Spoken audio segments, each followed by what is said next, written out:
Quel est le meilleur animé de tous les temps? C'est une question que tout le monde se pose depuis des années, mais à laquelle personne ne pourra jamais répondre. Du coup, je me suis demandé quel était le pire animé de tous les temps. Sauf que là encore, c'est compliqué de répondre, étant donné que, comme pour le meilleur, ça dépend de l'avis de chacun. Je pose quand même beaucoup de questions de merde, hein. Heureusement, l'idée m'est venue de trouver l'animé le plus détesté, celui sur lequel les avis étaient unanimes. Du coup, vous le savez, quand je fais ce genre de vidéo, je me prends pas la tête, hein, j'ai simplement été sur My Anime List et j'ai consulté la liste des animés notés et j'ai pris dans les derniers. Alors, dans le bas du classement, on retrouve notamment Pupa ou encore Vampire Homes. Attends, mais ça, t'en avais pas déjà parlé dans une autre vidéo? Ouais, alors, s'il te plaît, me rappelle pas de mauvais souvenirs. Et dans tout ça, il y a une œuvre qui m'a tapé dans l'œil puisqu'elle était sortie en 2020, Ninja Collection. Alors oui, hein, techniquement, c'est pas l'animé le plus détesté, mais ça veut dire qu'on a encore la possibilité de faire d'autres vidéos du genre, étant donné qu'il a l'air d'avoir encore plein de merde identique. Du coup, si ça vous intéresse, n'hésitez pas à lâcher un petit pouce bleu. Bon, pour Ninja Collection, c'est un animé de 13 épisodes d'une durée chacun de 4 minutes. Alors oui, hein, c'est très court, l'avantage c'est qu'on va regarder tout ça ensemble aujourd'hui. Mais avant ça, cette vidéo est sponsorisée par Surfshark VPN. Alors, comme son nom l'indique, vous l'avez compris, c'est un VPN. Ouais, non, je sais, c'était pas évident à comprendre.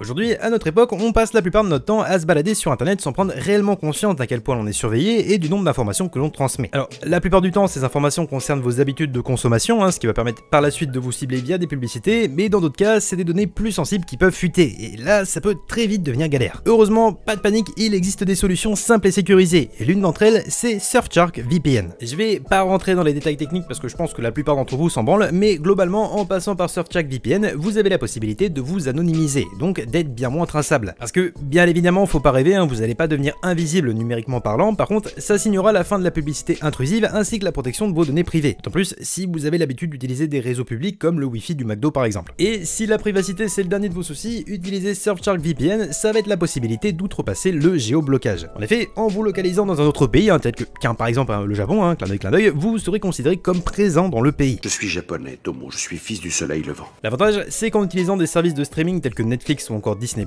vous aurez accès aux catalogues locaux, et autant vous dire que sur Netflix Japon, il y a de quoi se faire plaisir. Si jamais ça vous intéresse, je vous invite à découvrir Surfshark VPN, hein, d'autant plus qu'avec mon code Aniki et le lien en description, vous avez le droit jusqu'à moins 83% sur votre abonnement, ainsi que 3 mois offerts, donc profitez-en rapidement. Bref, maintenant qu'on a fait le tour pour ça, allons voir si ce fameux Ninja Collection est si nul que ça. Je suis sûr que ça va être trop bien. Tout commence dans une salle de cours où un jeune homme dont on ne connaîtra jamais le nom s'enduit. Soudainement, une fumée vient remplir le ciel et ne semble être visible que par notre nouvel ami. Ok, alors jusque là, hein, j'ai rien dit pour l'animation, mais c'est quoi ce bordel? Bon, bref, pendant que tout le monde parle sans bouger la bouche, la fumée commence à rentrer dans la salle de classe et à posséder doucement tout le monde. Bon, alors que la situation vire au cauchemar, un mec entre dans la salle et grâce à son éventail et à un écran noir, parce que bon, il n'y avait pas assez de budget pour faire un truc à peu près bien, notre héros du jour se réveille quelques secondes avant le début des événements et sans qu'il dise rien, tout le monde se met à se foutre de sa gueule. Attends, pourquoi ils font ça? Ah non, mais ça c'est parce que c'est de la merde, hein, t'inquiète. Ah, d'accord. L'épisode se termine alors sur notre mystérieux sauveur qui semble lui aussi être possédé. Ouais, bon, en bref, j'ai rien compris, mais c'est pas grave car ça signe la fin de cette vidéo, donc si ça vous a plu, ouais, alors par contre il reste encore 12 épisodes.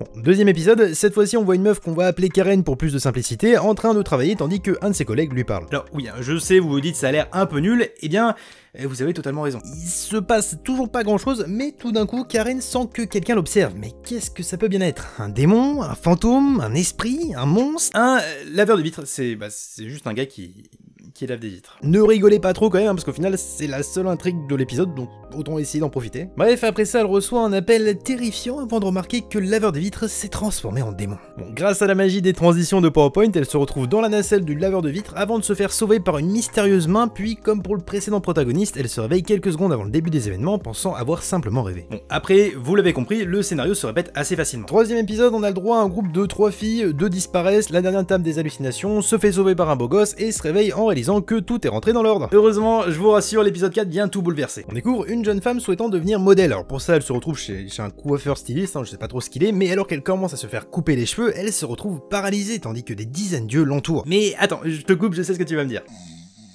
Ouais, aussi, ouais. Bref, gros retournement de situation, alors que l'on pensait que le coiffeur était le démon, c'est la fille qui finalement se transforme avant de se faire décapiter par le coiffeur qui, lui, était un ninja. Ouais, bon, j'ai peut-être exagéré en disant qu'il allait avoir un gros bouleversement. Pour l'épisode 5, on y suit 2 jeunes emménageant tout juste dans une résidence. Alors que tout semble aller pour le mieux, ils découvrent une tâche à première vue anodine sur leur plancher. Le soir venu, cette tâche se met à se répandre et alors que la forme d'un corps se dessine au plafond, un esprit se matérialise devant notre étudiant apeuré avant de se faire tuer par un mystérieux voisin. Et je vous avoue qu'à partir de ce moment-là, j'ai commencé commencé à apprécier un peu plus la série. Alors certes plus par dépit qu'autre chose, mais je me suis dit qu'il y avait vraiment moyen de faire mieux. En fait, 4 minutes c'est vraiment trop court, hein, d'autant plus qu'ils ont fait le choix de raconter un truc différent à chaque épisode, et ajouter à ça la qualité de l'animation, on pouvait qu'avoir un truc claqué. Pourtant, c'est dommage parce qu'il y avait quand même quelques idées sympas. Bon bref, maintenant que j'ai dit un truc positif, je vais pouvoir continuer à me moquer. Bon, il se passe pas grand chose de bien nouveau, hein, une autre scène, une nouvelle attaque de démons, un ninja intervient, sauf que cette fois-ci, tout ça prend place dans ce qui ressemble à une école maternelle, et on apprend que l'un des enfants qui peut voir les fameux démons est le fils d'un des mystérieux ninjas. D'ailleurs, je dis ninja, mais juste parce que c'est dans le titre de l'animé, hein, parce que pour l'instant, on n'a aucune information sur ces derniers. En fait, le seul truc qu'on sait, c'est qu'il existe des espèces d'esprits maléfiques, et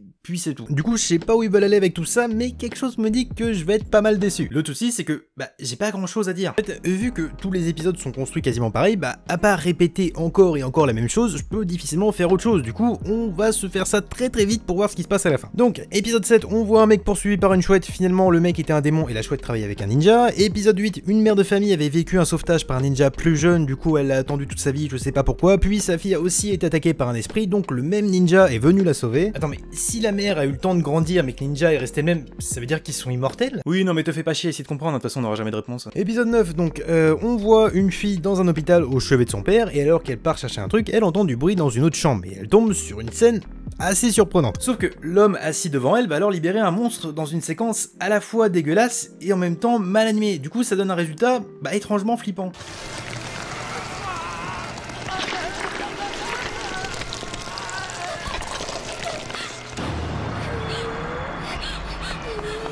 Après ça, la gamine s'échappe et on voit le monstre entrer dans la chambre de son père avant de repartir avec un étrange sac. Heureusement, en rentrant dans la chambre, la jeune fille trouve son père intact, mais surtout guéri. Mais alors, du coup, il y a 2-3 trucs que j'ai pas très bien compris. C'est qui ce démon, hein? Pourquoi il est sorti de la bouche de ce type? Est-ce que son père était vraiment malade? Bref, tout un tas de questions auxquelles on n'aura jamais de réponse, mais on s'en fout parce que c'est parti pour l'épisode 10. Bon, ça sent qu'on arrive à la fin parce que le budget était à 0, hein. Clairement, c'est du recyclage. En gros, on voit une meuf dans son salon, elle entend du bruit dans la chambre d'à côté, elle ouvre, trouve son copain mort et un démon apparaît. Et voilà. Cette scène répétée 3-4 fois dans un épisode de 4 minutes. Vu que tout le monde a lâché l'affaire, je vais pas me prendre la tête, finalement le démon se fait tuer par l'esprit du copain qui, visiblement n'était pas mort, hein, mais me demandez pas comment c'est possible, hein, même lui dit qu'on s'en fout. Épisode 11, là, niveau animation, c'est fini, hein, les gars ont jeté l'éponge, hein, puisqu'on a quasiment 4 minutes de plan fixe, mais au moins on a le droit à une histoire différente. En fait, on apprend que le ninja qui était le père du gamin qu'on voyait dans l'épisode 6, alors oui je sais c'est super compliqué à suivre, et bien ce dernier était un démon, du coup, il se fait décapiter. Attends, c'est vachement triste pour sa famille. Ouais.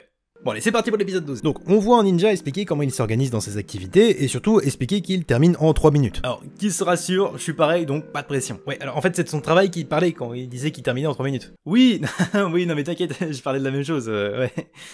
T'inquiète. En vrai, j'ai pas très bien compris l'épisode, mais il y a une sorte de démon qui donne des malédictions à des gens, ce qui fait qu'ils se retrouvent assoiffés, mais ne peuvent plus rien boire. Et je crois, si j'ai bien compris, hein, qu'à la fin, le gars des 3 minutes se fait tuer. Ouais.